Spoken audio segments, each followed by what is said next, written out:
Le guide pratique de gestion des bénévoles et volontaires est divisé en plusieurs vidéos. La première vidéo sera l'introduction au bénévolat et volontariat.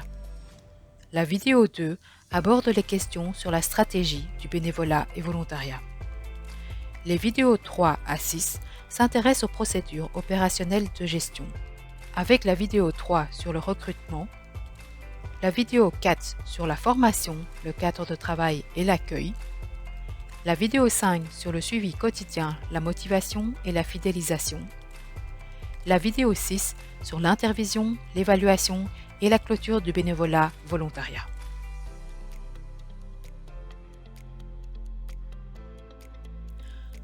Avant de démarrer toute activité impliquant un engagement volontaire de la société, il est important de différencier le bénévolat du volontariat.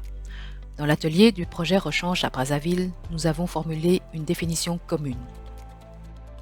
Le bénévolat est un engagement libre et personnel, inspiré des valeurs humaines et de la solidarité, dans le but de contribuer à l'amélioration d'une situation donnée. L'activité du bénévole se réalise dans un cadre structuré et organisé, et elle est non rétribuée. Lors de l'atelier à Brazzaville et après discussion, les partenaires ont déterminé les caractéristiques qui différencient le bénévolat du volontariat. Le tableau ci-dessous reprend les points essentiels. Dans le bénévolat, il s'agit d'une personne de la communauté locale qui s'engage à aider, alors que dans le cas du volontariat, c'est une personne venant de l'extérieur de la communauté.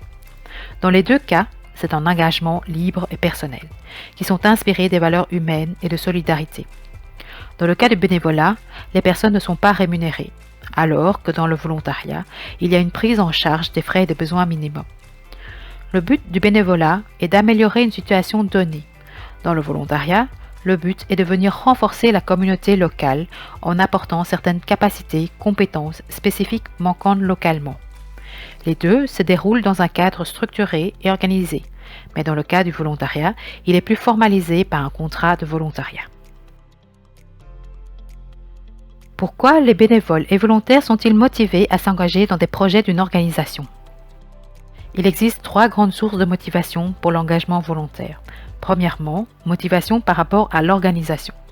Le bénévole volontaire s'engage dans l'organisation pour défendre des valeurs et contribuer à atteindre des objectifs de l'organisation. Il adhère aux valeurs, missions et visions de l'organisation. Cet engagement vient d'une motivation personnelle forte engagée. Deuxièmement, motivation par rapport aux autres.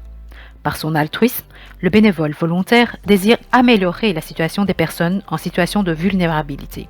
Il veut mettre à profit ses connaissances et talents pour aider les gens.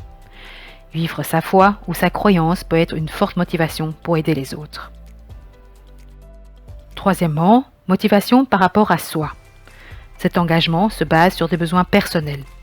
Le bénévolat volontariat peut donc être un cadre pour créer des contacts sociaux, acquérir des compétences, occuper son temps, renforcer son estime de soi, rester actif.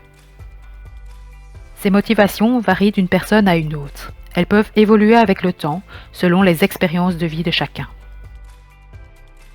Par exemple, des jeunes seront principalement motivés par des actions concrètes et à finalité visible et immédiate.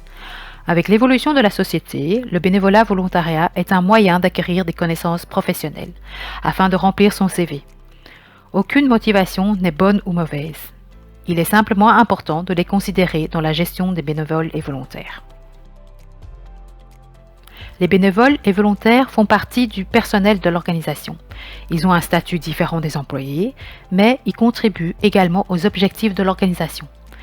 Il est donc important de les considérer comme inclus à part entière dans l'organisation. Le rôle des bénévoles volontaires dépend des tâches attribuées, des responsabilités accordées et de la participation dans les décisions de l'organisation. Les bénévoles et volontaires peuvent être impliqués dans plusieurs domaines. Par exemple, dans l'aide humanitaire au niveau international et local, comme aider après un ouragan. Dans les soins de santé médicaux, aider dans les hôpitaux. Dans la culture, par exemple, la découverte d'un monument historique. Au niveau de l'environnement, protéger l'environnement. Dans les activités sportives, organiser des compétitions. Dans la religion, donner la catéchèse. Dans la récolte de fonds, organiser un événement. Dans la coopération au développement, organiser des moments de sensibilisation par exemple. Dans l'aide logistique, récolter des données pour une analyse des besoins. Il y a différents types de bénévolat. Les bénévoles impliqués dans la gestion, par exemple les administrateurs de l'organisation. Les bénévoles impliqués dans l'administration, ce sont principalement des bénévoles localisés au siège de l'organisation et qui aident dans la gestion quotidienne, telle que la comptabilité, l'archivage, la communication. Il y a des bénévoles impliqués dans l'opérationnalité de l'organisation. Ce sont des bénévoles qui sont principalement en contact direct avec le public cible de l'organisation et ils sont principalement sur le terrain. Concernant les volontaires, il y a principalement deux types de volontariat qui sont similaires au bénévolat. Ce sont les volontaires dans l'administration et les volontaires dans l'opérationnalité. Les bénévoles comme volontaires peuvent s'engager dans des projets ou activités de manière individuelle ou collective, selon le type de bénévolat ou volontariat. Les tâches peuvent être soit dans l'affectif, par exemple visite des malades, soit dans la pratique, aider dans la comptabilité. Plusieurs niveaux d'implication des bénévoles sont possibles au sein de l'organisation. Des bénévoles fortement impliqués, ces personnes s'impliquent dans plusieurs activités et ont souvent des responsabilités dans l'opérationnalité ou dans la gestion de l'organisation. Des bénévoles réguliers, ils ont des tâches particulières et s'engagent à aider régulièrement. Ils font partie de la vie de l'organisation. Par exemple, ils visitent les malades une fois par semaine. Les bénévoles ponctuels, ils aident et soutiennent les événements ou actions spécifiques de l'organisation sans s'engager à long terme. Par exemple, la récolte de fonds lors d'un événement. L'implication des volontaires est différente. Ils s'engagent dans la communauté pour un temps déterminé et sont en général à plein temps sur des tâches spécifiques de leur volontariat. Deux types de volontaires. Les volontaires réguliers, ils sont comme les bénévoles réguliers, mais ils ont des compétences ou connaissances complémentaires aux locaux. Les volontaires ponctuels, ils sont recrutés lors des urgences pour venir en aide à la communauté. Leur engagement est en général de courte durée mais intensif. Selon la stratégie et les actions de l'organisation, la proportion des niveaux d'implication des bénévoles volontaires va varier. Par exemple, dans une organisation, il y aura plus de bénévoles volontaires réguliers, alors que dans une autre, il y aura plus de bénévoles volontaires ponctuels.